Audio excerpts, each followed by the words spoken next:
Sivaya Nama, Tiruchitrambalam. Welcome back to our discussion on the 9th Tirumurai, 20th Tirupathigam and the 8th verse. The verse goes this way, Tiruchitrambalam. vengkol vaendhan தென்னன் நாடும் ஈழமும் கொண்டதிர செங்கோல் சோழன் கோழி வேந்தன் Sembiyan பொன்னணிந்த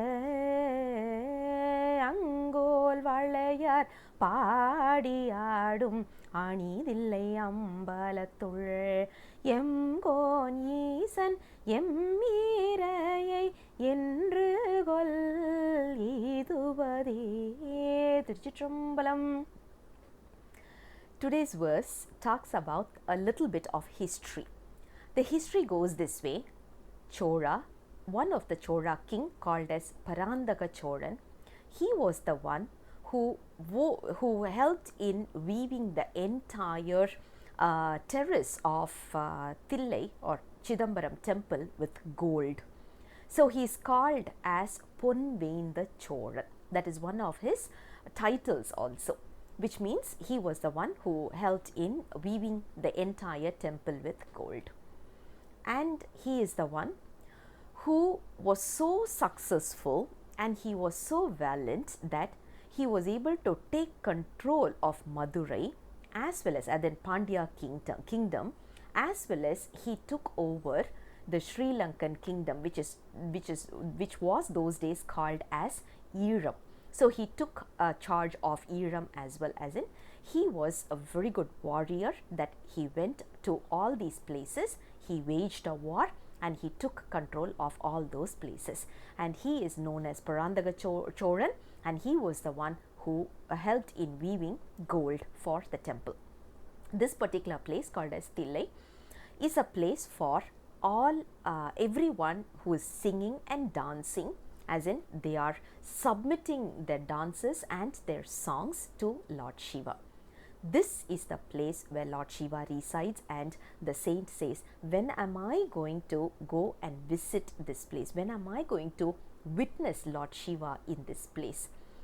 The saint who sung this particular padigam comes in this lineage of Parandaka Cholan. That is also one of the reason why he is so proud about this particular padigam, and we are able to see his pride when he is singing this verse. Now, one thing we have to understand is, as in whatever is applicable for today, we have seen so many kings, we have seen so many so many saints or whatever we call it, right? We have seen so many people who have been successful in this world, but are they still living in our hearts and minds? No, very few, very few. Some of them live in a negative manner, some of them live in a very positive manner. For example, Parandaka Cholan. Do we know what was his lineage? We don't know. Do we know what titles he won? Do we know what total assets he had? Do we know who are his kids? Do we know his family lineage? Nothing is known, but all we know is only one thing: what he did as an investment to a temple. Similar to Rajaraja Cholan, similar to Rajendra Cholan, do we still know where they lived? We don't even know where they lived, but if you look at it, they are standing tall and high in the form of temples. So, as of today, when we are trying to invest in something, we will usually call it as a prudent investment. So, we need to also analyze a prudent investment here. When I want to save something for my family, for my lineage, is this going to carry on for at least 1 or 2 generations? We don't know. We will not be aware of it, but what happens when you are investing in a temple is it stands tall and high, and our name will also be there forever. Instead of stealing from temple and trying to save for our family, which is going to be a sin, let's do the other way. When we invest in temples, whatever we are having as a sin will be washed away.